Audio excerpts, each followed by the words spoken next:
Hello! Welcome back, Hi, everybody. everyone, to Underqualified. It's been a while since we've done one of these. Yeah, For you guys, it's been the same 2 week period as it's always been, but for us, it's been like a couple of months since we've recorded one. yeah. I think we did one recording in like almost exactly a month ago. Yeah, And now we're getting back. It was right before I was getting buried in snow, and yep, now you are getting buried in snow. yep. We So are that's recording just this as of March 14th, and it is total whiteout blizzard outside, so we're gonna do some recording instead. We've Mhm. got what I hope is going to be a little bit more fun and laid back of an episode than some of the ones that we've been doing recently. We're going to call it the Cowboys and Aliens special. We love a good theme. Yeah, we do love a good theme. We will not be talking about the movie franchise Cowboys and Aliens at all. I'm going to be talking about aliens, and Benjamin is going to talk about cowboys, and so Heck it yeah. just it just fit together too perfectly to not do it. So I'm going to share a couple of theories and just general assertions about the conundrum that is the existence or lack thereof of aliens in the universe.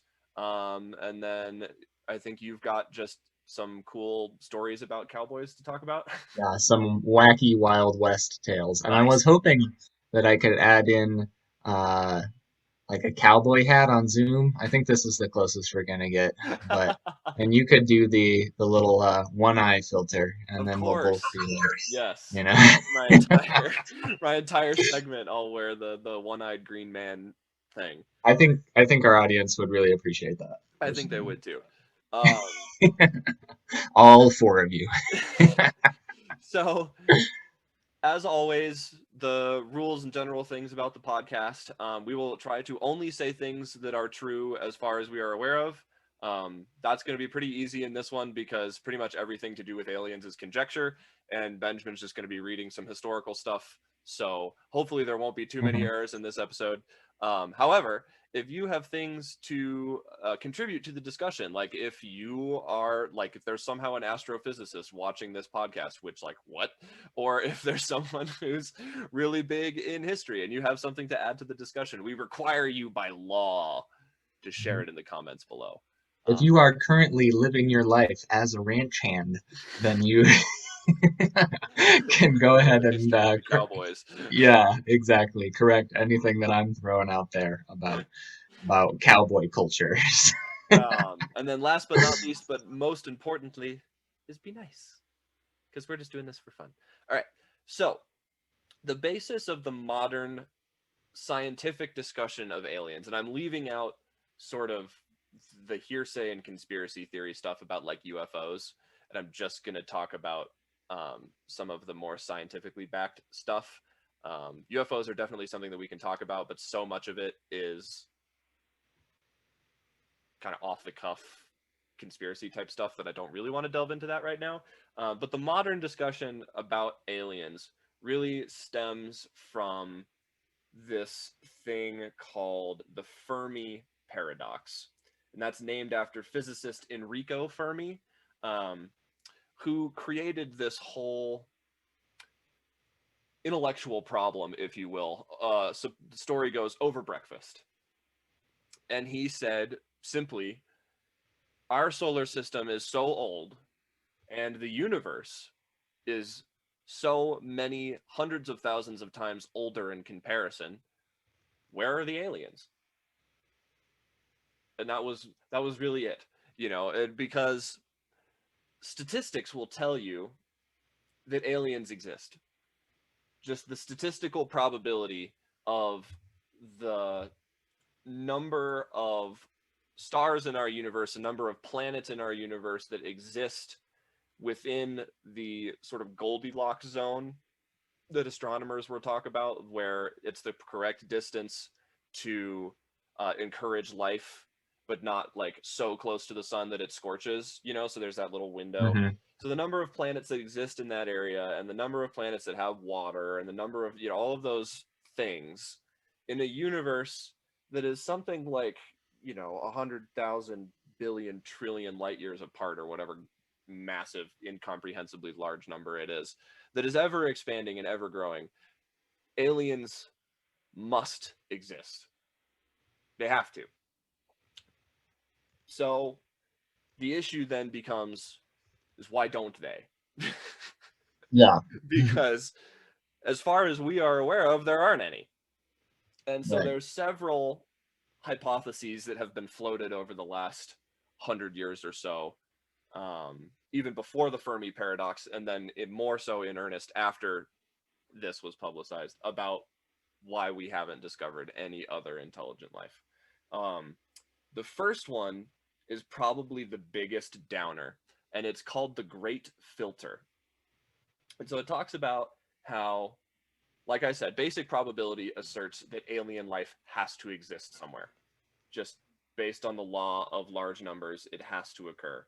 And so, since we have been unable to make contact with any of them, this hypothesis suggests that there is some form of barrier that prevents either travel or communication or both between alien species. And so, it's called the Great Filter, and it's some sort of force or event or what have you that stops that civilization from reaching the level of interstellar travel and communication. Um, and so that sounds a little bit esoteric, and it makes more sense when you break it down a little bit. The simplest answer is that societies just die out before they reach a state where they have technology that is powerful enough to make long-term space travel feasible. And when I say long-term space travel, I mean like comfortably leaving your solar system, right? Because we are very sure that there is no intelligent life in our solar system. We've got that on lockdown. As far as we are aware. And so by space travel, we're talking like traveling large percentages of the Milky Way galaxy or beyond, which is obviously a point that we have not reached yet. The space probes that we've launched, there's like one that has just barely left Pluto, and that was like 40 years ago or something like that. The other option is that it can't be done. So there is no point of advancement that a society can get to at which that form of interstellar travel can be accomplished. There's no technological peak. There's no like line that you can cross. There's no breakthrough to be discovered. It's not possible.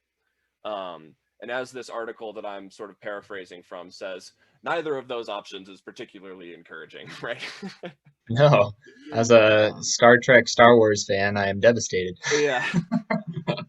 And so according to one of the people who published this theory, um, this person by the name of Robin Hanson, who is a research associate at the Future of Humanity Institute at Oxford University, says, quote, no alien civilizations have substantially colonized our solar system or systems nearby. Thus, among the billion trillion stars in our universe, none has reached the level of technology and growth that we may soon reach. This one data point implies that a great filter stands between ordinary dead matter and advanced exploding lasting life. And perhaps the biggest nail in the coffin of this hypothesis is that the more times that this has occurred throughout the universe, like the more that we are not an exception, we being humans as like higher intelligent life, the more damning this hypothesis becomes. Because the more times intelligent life has happened and failed to expand into the greater universe, the more likely that this is.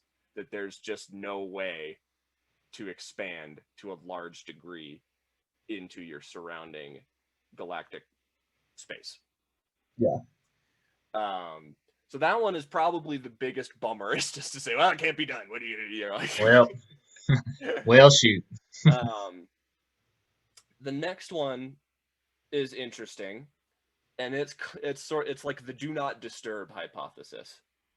And this comes from a paper that was published in the Journal of British Interplanetary Society in 2017 that states that alien civilizations may be in some form of hibernation until the environmental conditions are right to become active and build the society that can expand beyond their native solar system.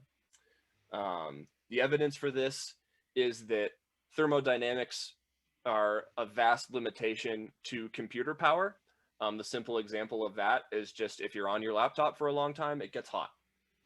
You know, Yeah. that's the most basic example. Um, and so that becomes problematic on an almost cataclysmic scale with space travel, because you have to put something into your spaceship that is capable of cooling all of the technology in your spaceship. And you can't just, you can't strap all your computers to the outside and use the vacuum of space to cool your computer system. Uh, Yeah. and so this is suggesting that there's societies that are just like waiting for the proper thermodynamic balance in the universe as a whole to be conducive for larger space travel, which is very physics based and is a little bit beyond my comprehension. And that's basically it. Um, the next one that makes much more sense to me as a biologist is what this futurism article has called a Gaian tick, so gigantic bottleneck. And so Gaia being Earth, bottleneck being the biological process by which the biodiversity of a species is vastly reduced by an event of some sort. You talk about this in ecology a lot, like there's a fire and the biodiversity is devastated because only one subtype of the population survives or something along those lines. That's a bottleneck. So the universal bottleneck is that, like I mentioned before, there's very specific circumstances that have to be met for life to develop on a planet. An extinction happens far more than life does. Like if you think about the number of distinct species that have existed just on this planet that are extinct, they vastly outnumber the extant species that currently exist on this plane. So just examples even within our own solar system are like Mars or Venus. So Mars, there might have been life at one point, but for various astronomical reasons, most of the Martian atmosphere dissipated into space. So anything that would have been living on the planet at the time died. Venus has a circular greenhouse gas effect, and so anything that might have developed at one point would be cooked by the rising temperatures. And so this talks about how you really end up in this catch-22 is there's no life without habitability, and there's no habitability without life. Because one of the reasons that we currently exist on this planet is cyanobacteria were created that converted the CO2 billions of years ago into oxygen that we are still breathing. And so you have to get really, really lucky to sort of weasel your way out of that catch-22. That's what I was going to comment on earlier when we're sort of thinking about the math and the probability of life elsewhere. And it's sort of this situation where the chances of an advanced intelligence on a planet like Earth, like the series of events that led to humanity proliferating, the chances of that happening are basically zero. Like over, billions of years as the Earth developed, there's such a specific sequence of events that led to an environment that was that life could proliferate in, and the chances of that are so slim. And yet we live in an infinitely expanding universe. Well, that gets into a whole different theory of the is the probability universe is infinite? so Yeah, but minuscule and yet so massive at the same time that it's almost a complete wash. It's like, I don't know. Yeah. So the next one is interesting, and this is kind of touched on in several sci-fi movies, is that they might simply be trapped below the surface of an ice-bound planet. And so an example of this is in 2015, NASA's New Horizons spacecraft was the first to do a flyby of Pluto, a close flyby. And so we had understood for a while that Pluto is basically this ice ball. But what's beneath is subsurface oceans of water. And so there's a growing list of worlds that fit that general criteria, where there's this outer extremely thick crust of ice, um, that has liquid water beneath. Hmm. Um, and so because of harsh climates like that specifically, but other specific circumstances that are not that, just thinking about any intelligent waterborne life that might exist in a deep ocean would have an even larger difficulty getting into interstellar space than we would, because first they have to breach the surface of their planet to even get anything out there, and then Yeah. they have to be able to survive just on the surface of their planet, much less in space, right? um, So, and so this is this one that I'm about to say is one that I think is most likely, and they call it missed signals. And so for the past like 80 years, we have been listening for radio broadcasts and all sorts of different electromagnetic radiation that we consider to be forms of communication, ways that you could pass a message. Because any form of communication that we use nowadays, sans of writing a letter or speaking to someone, is going to be electromagnetic radiation to a certain extent. You got radio waves, televisions, cell phones, Wi-Fi, all of that is on the electromagnetic spectrum. And so this theory suggests that what we are listening to is not what the aliens are speaking on.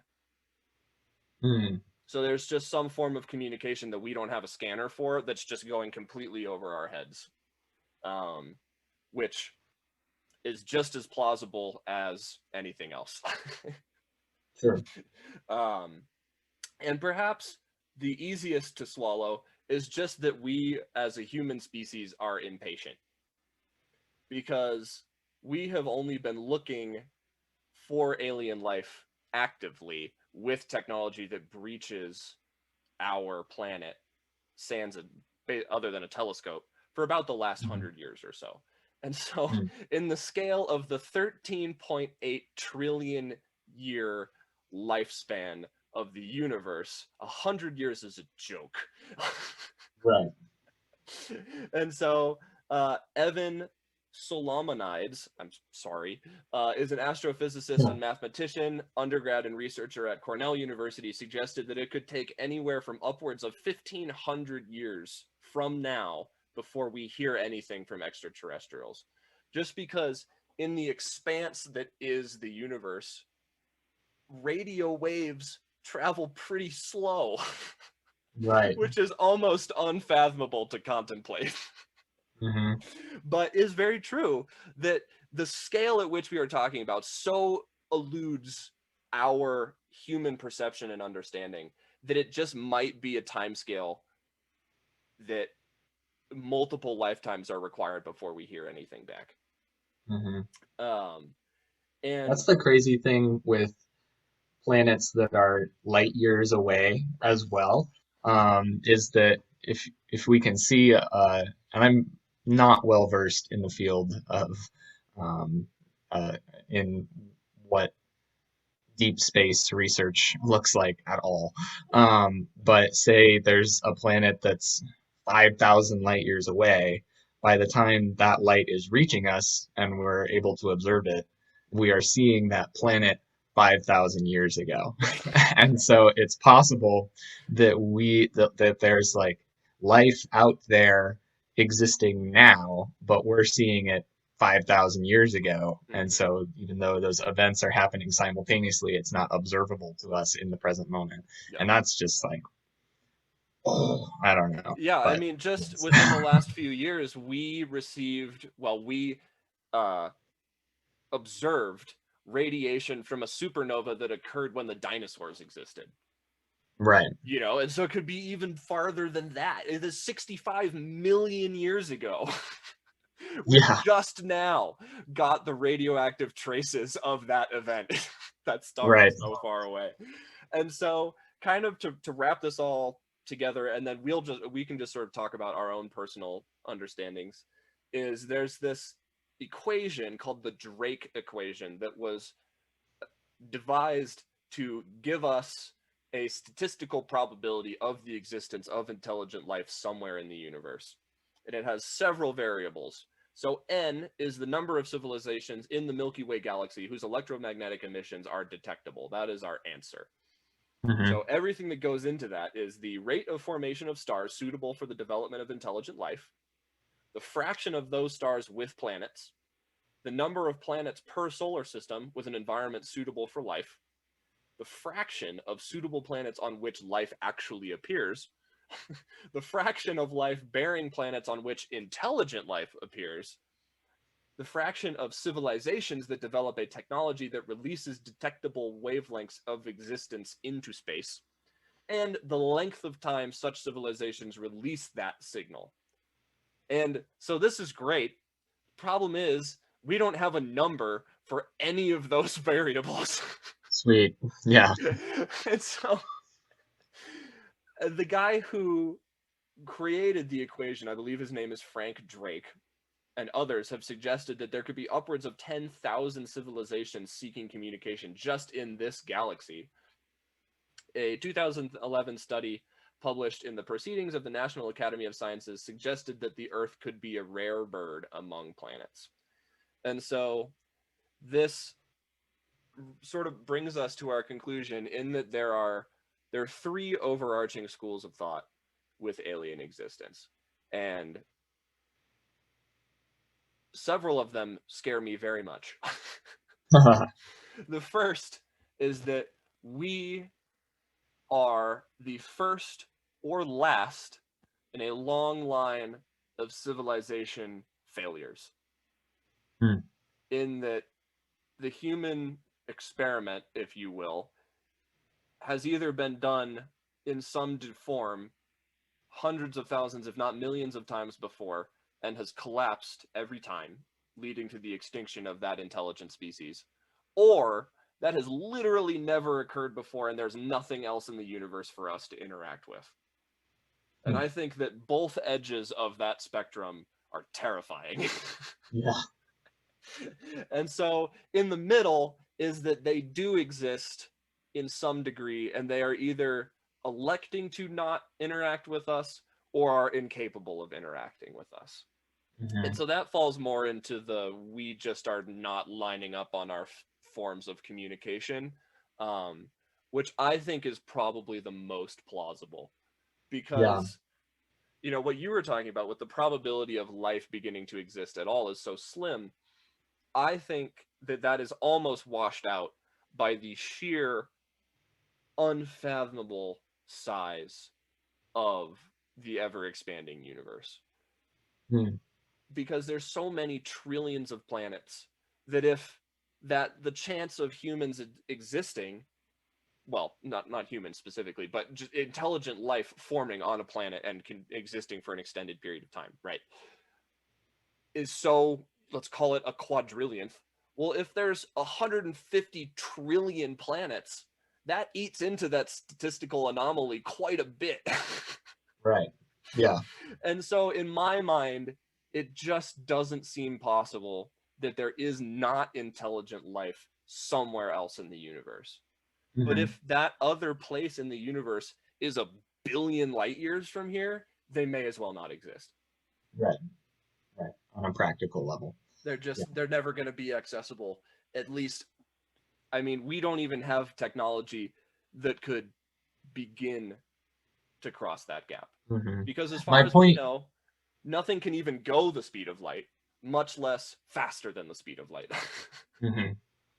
My point mostly in bringing that up about the slim probability of intelligent life is largely just to emphasize a point that I think you're sort of making, which is we just don't really conceptualize the scale of what we're dealing with when we're talking on like a cosmic uni universe size level, because it's just really hard to when you're talking about space to just understand how expansive things are. Yeah. And so, the probability is infinitesimally small, but the universe is so ginormous. I was trying to find like an intelligent word, but I'll just use that one. Incomprehensibly Yeah, large. Yeah, exactly. So I'm just trying to underscore that a little bit. But I think you're right that when we think about just how many billions and trillions of stars and galaxies and planets are in our universe, it's a logical inconsistency to say like, ah, there's nothing out there. So just The entire time it just started up there. all right, we're back. Sorry, everyone. Technology issues. All right. So, what I was saying is to sort of bring this home, it has been postulated that the universe is 93 billion light years in diameter. And Pluto, which we have just barely reached, is 0.000628 light years from Earth. Oh my God. So, chew on that for a little bit about hmm the scale that we're talking about, you viewers at home, for how just, I mean, these are numbers that we simply cannot understand, the size and scale that we're talking about. But that's going to do it for my meanderings about aliens. It makes my brain hurt in a good way to talk about those Oh, things. yeah, me too. Me too. That's even this is totally unrelated, but do you remember that video of the like black hole size comparison? We could do Yeah, another episode on black holes at some point, but it just reminded me of that. We're getting the feedback again off your mic. I don't know what's going on, frick. um, but it's just a similar sort of like awe and complete lack of understanding of something that large. Because what they do in this video is they like stack up suns to show you how many suns are in the mass of this black hole, and by the end of it, it's like, oh, 4 trillion suns, and I'm like, oh my What? gosh. So What? yeah, space makes my brain hurt. So my topic, luckily, is a little bit more intellectually approachable. Bring it down a little bit. Yeah, clearly I'm not thinking profoundly or articulately today, so we're just gonna dive into some fun cowboy stories. Cowboys and aliens. I Yep, loved that idea so much when you said that. I was like, yeah. okay. And so my concept of what I wanted to do with this has like changed 3 times since we came up with it like 2 hours ago. um, and so at first I was like, because I was poking around on like cowboy culture, and I was like, maybe I can do a synopsis of like Western culture and how it developed and all that. And then I found this article about whitewashing in popular culture of like the cowboy era, and I was like, so it's racist. Maybe we can talk about that Well, that's not because, surprising. yeah, like everything. But I ultimately just settled on keeping it like fun, lighthearted, like we're trying to do in this episode. And maybe I can address some of that other stuff at a different time if we circle back to westerns at some point. But basically, what it's kind of turning into is like a true crime thing Yeah. because it was really easy to get away with stuff in the 19th century. Just went to the Um, next town and you were a different person. yeah, hop across state lines and you're chilling. So there are lots of just wild outlaw stories that I'll go through, and then I'll get to one that's a little bit more recent. So I'm gonna briefly talk about. Uh, let's see, we got um, Black Bart, the Ryman robber. I'm going to Okay. talk about him really quick, and then what this is close to home for us. We're going to talk about Alfred Packer, the Colorado cannibal, which is a crazy story. And then a little bit more lighthearted than that is the story of Cowboy Bob, the bank robber, which is a little bit more contemporary. It's not like actually cowboy culture, but it's Cowboy Bob, so Of it's course. it's in the theme. So, and that one's a wild story in a completely different way than the Colorado cannibal. So, but the briefest one, I just think this story is so charming, as as charming as it can be with like a violent criminal, but Of course. um, but so this guy, Black Bart, the rhyming robber, was basically known both for the fact that he spoke in poetry and rhyming couplets when he was executing his robberies, and also just his manners. So this little brief sort of blurb from this article that I pulled up, the craziest American cowboy stories you never heard in history class. Um, it says there was a Wells Fargo coach that was robbed by a well-dressed man wearing a flour sack on his head, very Oh, professional. of course. And the robber said, "Please throw down the box." This is a stick up, but also, please and thank you, which is just hilarious. And so Black Bart was a gentleman bandit. His real name was Charles Bowles, Okay. and he took his nickname from a book called Black Bart, according to Smithsonian. But he was very well read, loved poetry, and he started writing his own like couplets and leaving them at his crime scenes. And so this one example is, I've labored long and hard for bread, for honor and for riches, but on my corns too long you tread, you fine-haired sons of E words. Rhymes with riches. Yes. And that's just, I don't know, Black Bart is hysterical to me. And so he pulled an estimated 24 heists in the West, Wow. or excuse me, in the West, always on foot, never fired a gun. And so he actually wasn't a violent criminal. I totally slandered him earlier. Apologies to Black Bart. And when he could, he left a poem so that he's memorable to his victims. And when he was finally caught in 1883, he was sentenced for 6 years in San Quentin. But of course, our gentlemanly bandit, he got off just 4 years later for good behavior. Of course. And when upon release, he said he was done with crime. He was going to be back on the straight and narrow.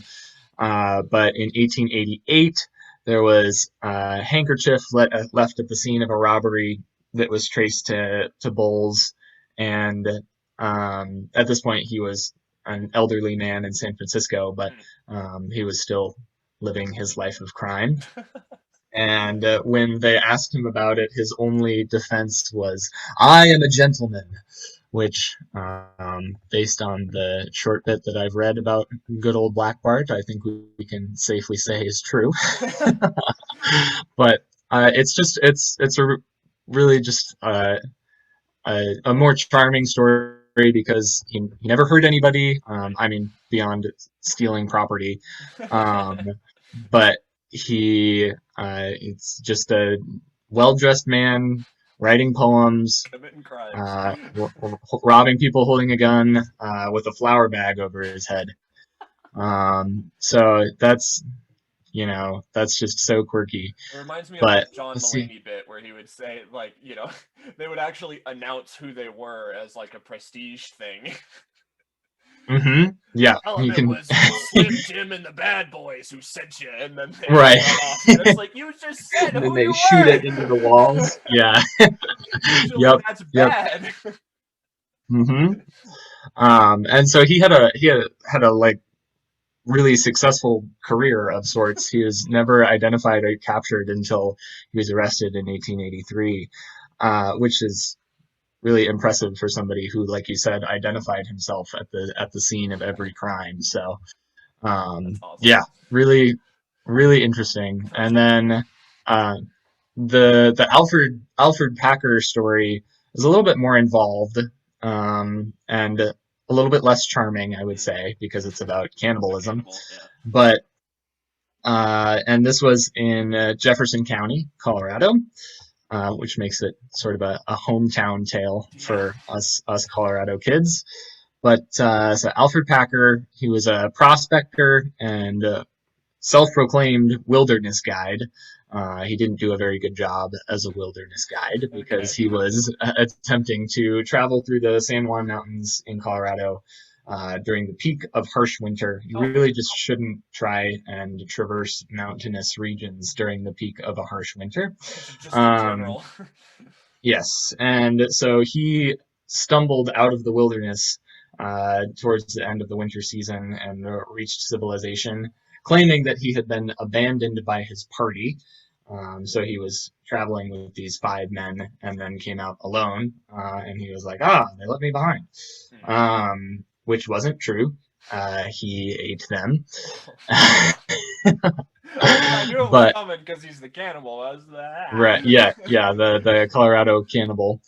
And so he comes into this town and they're like, oh my gosh, this guy was abandoned. He's almost starved to death. And then the more that he sort of recounts his story, the less it seems to add up. And so that's, we'll sort of walk through the basics of it. I want to get to my third story as well. So this will be sort of the abridged version. But so he's taking these 5 men through the San Juan Mountains. The leader of the original party of men was named George Tracy, and they encounter Alfred Packer about 25 miles from the starting point of the expedition.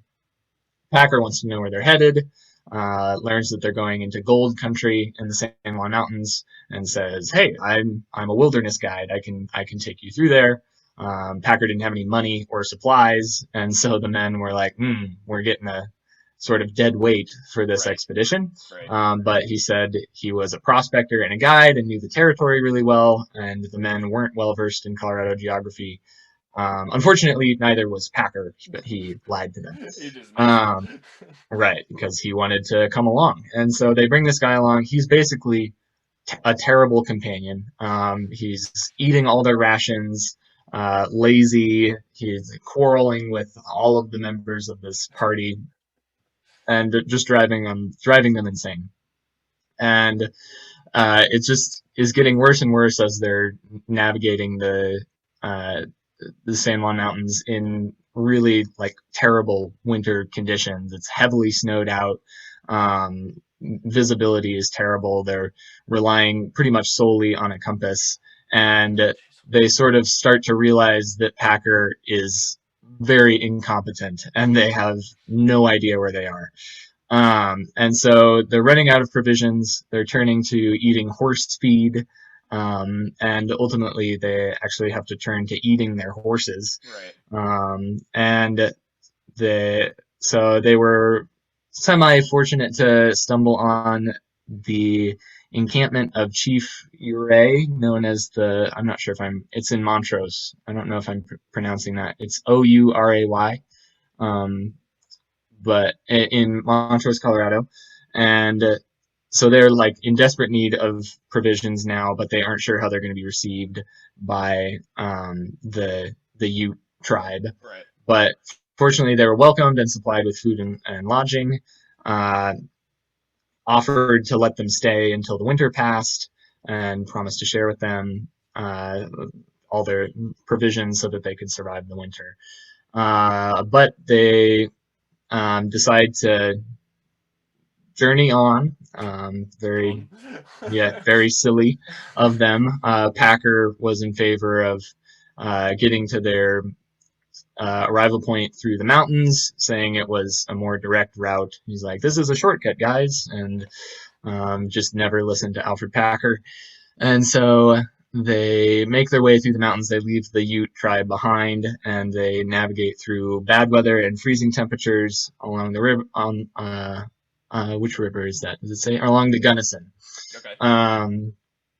And they're coming up through Gunnison, Colorado, and they're once again running out of provisions. When fortunately they meet up with some cowhands in the government cattle camp near Gunnison, and so this is all like it's basically been a disaster of an expedition to this point already.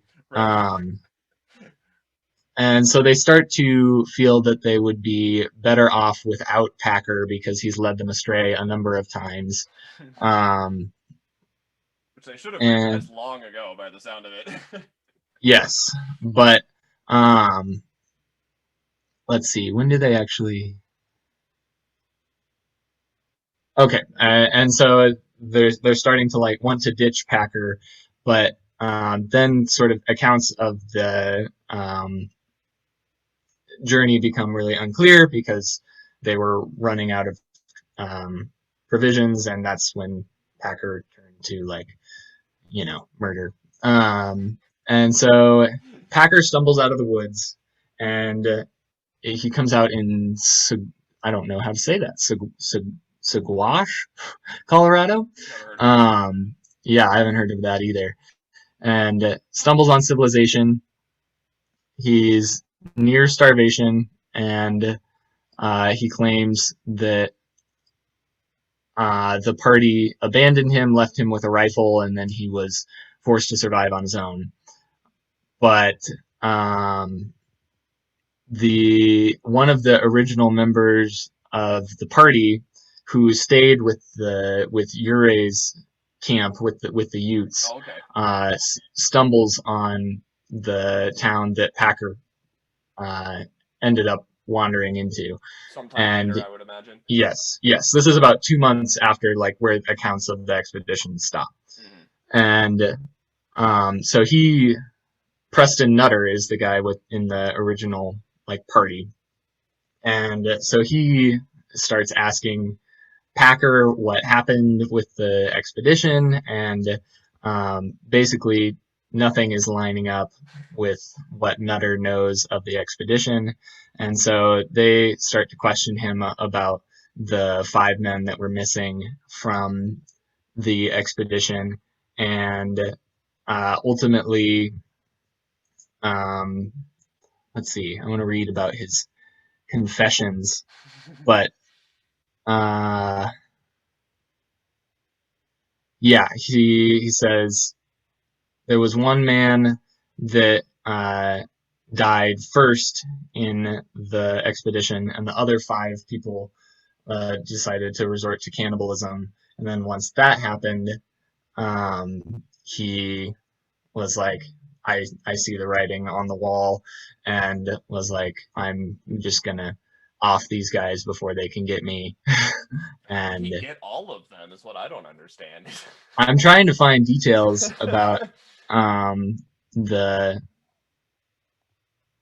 like how he did that because he was so incompetent. Yeah. And um, didn't really know how to do anything, and these were like capable prospectors and woodsmen, but um, he It's not like he had a let's see. semi-automatic or something. No, so I guess he kind of went for everybody at once. So he waited until they had fallen asleep at night, and he had a hatchet, Ah. and so one guy was lying downstream, and so he used the sound of the river water to disguise him sneaking up, and then crushed that guy's skull with a hatchet. Very violent. The other 3 were lying by the fire, and he killed them with the hatchet. And then one man saw him, and he got up with his hatchet to come towards Alfred Packer, and Packer shot him in the belly. That's what it says in his actual quotation. I shot him sideways through the belly, and then he hit him in the head with a hatchet. And so then he took these guys out and used cannibalism to get himself through the winter. And he was tried, pled not guilty, and was found guilty of premeditated murder of Israel Swan and sentenced to death by hanging. Let's see, did he actually? He did not. He didn't. He was not hanged because in a second trial, I think he appealed that and was imprisoned. But he died in Deer Creek at 65 of natural causes. So that's a I'm skipping over a lot of details because I want to talk about Cowboy Bob too. Um, but yeah, that's an insane story, right in nearby Jefferson County. Cowboy Bob is again a little bit more lighthearted of a story because it's non-violent. It was a string of basically perfect bank robberies. It was really hard to trace this guy. He was like a serial bank robber, and so um, it was like sort of uh, the trademark for Cowboy Bob's robberies. He would walk into a bank and walk up to the teller without saying a word. And they started to call him Cowboy Bob because the description of him was wearing a cowboy hat, man with a beard, and sunglasses. Mm-hmm. And so he wouldn't say anything. He would hand a note to the teller, which would say, "This is a bank robbery. Uh, give me this is a bank robbery. Give me your money. No marked bills or die packs." And so the teller hands over a stack of cash. Cowboy Bob nods, puts the money in a satchel, walks out of the bank. And then uh, he drives back to the apartment and leaves, like, was totally unperturbed, just walks out of the bank and then drives away at a normal speed. Usually that's like sort of an indicator when people are leaving the scene, is they'll try and like speed away, Right. and then that actually notifies other bank patrons that something's out of the ordinary, and that's when people will write the license plate down. Right. And so that doesn't happen with Cowboy Bob because he's totally chill. He just is in and out. No threat of violence. He literally just walks into the bank and says, "Give me your money," like I'm robbing you. Apparently that's good enough, and the teller will just be like, "Okay." And so the police are like mystified by this string of robberies because for a number of them, they get the description from the teller of the man in the cowboy hat with a beard and sunglasses. Right. And but they don't get a license plate number. And then after, I think it's like in the fourth or fifth instance of this, they do get a license plate number, but when they follow that to who it's registered with, they find that like the person has an alibi, there's no connection, they don't fit the description, and then they notice that their license plates are missing from their car. And so Cowboy Bob had like taken their license plate so that they can't trace it back to Cowboy Bob. Right. And so this goes on for I think 18 months or so. Wow. Like 12 to 13 robberies. And eventually what leads to Cowboy Bob being found out, there's one robbery where they are able to trace Cowboy Bob's plates, and they go to track Cowboy Bob down. And this is like, I think the FBI is involved at this point, and so Yeah. they're looking for this guy because there have been a string of robberies now. And so they come to a Dallas car dealer named Pete Tallis. And so they think they finally have their guy. They arrest Tallis, only to find out that he had never owned the like brown sedan that had been seen leaving the scene of Cowboy Bob's robberies. Gotcha. And instead, he had never driven the car. He had bought it for his sister, Peggy Jo Tallis. And so FBI agents say, okay, we're going to track down Peggy Jo and see if she has a connection, like maybe her boyfriend or husband is pulling off these stunts or something like that. Mm-hmm. And so they go and they knock on Peggy Jo's door, pay a visit to her home, and they expect to meet her boyfriend because they think Peggy Jo must be the young girlfriend of Cowboy Bob, a modern day Bonnie and Clyde type situation. I get where this is going. Yeah, and however, when they go to investigate Peggy Jo's home, they find that she shares it with her mother. So a mother, a middle-aged motherly figure. That's what they find in this apartment, and they think, oh, this must be some mistake.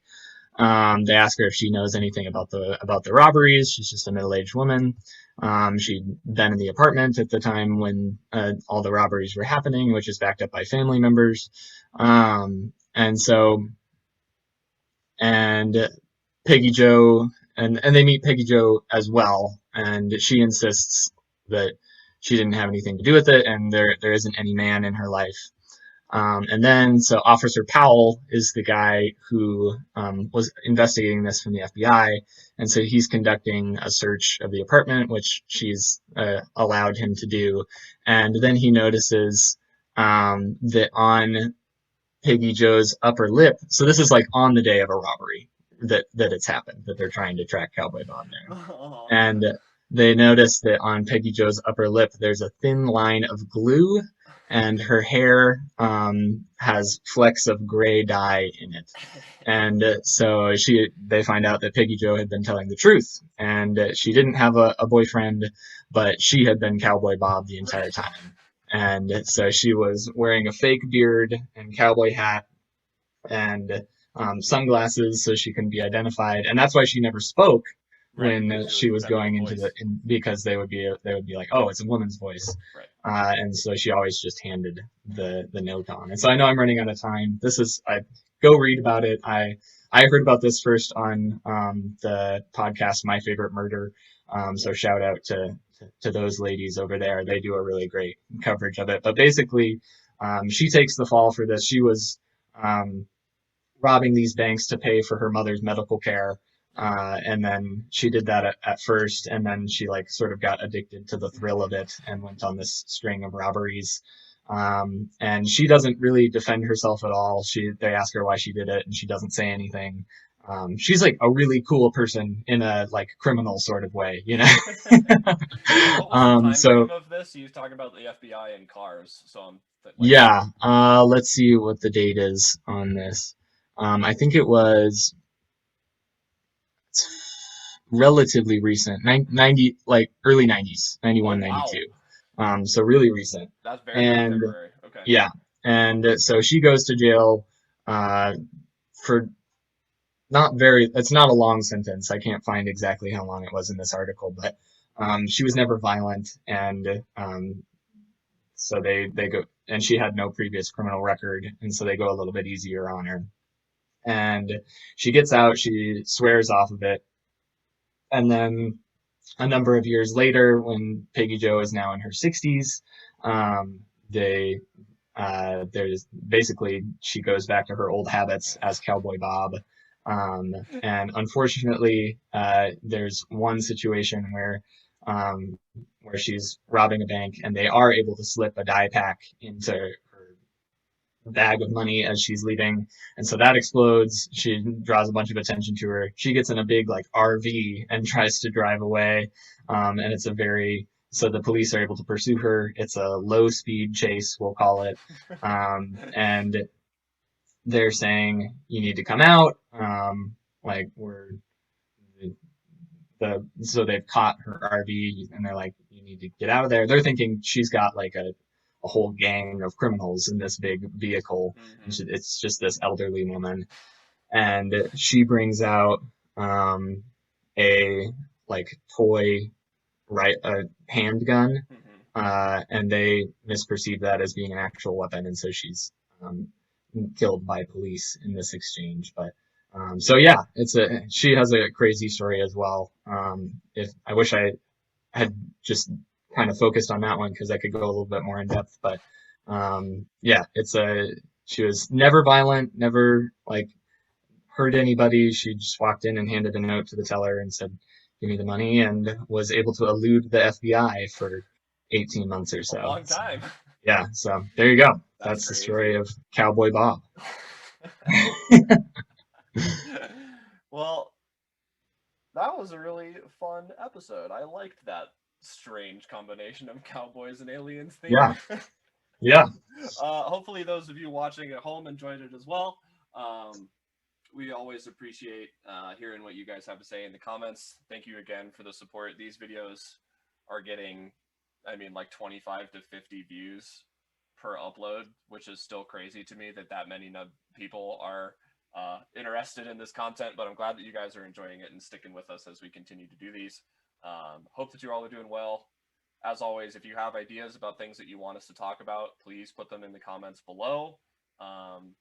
And thank you. Thanks. See you next time.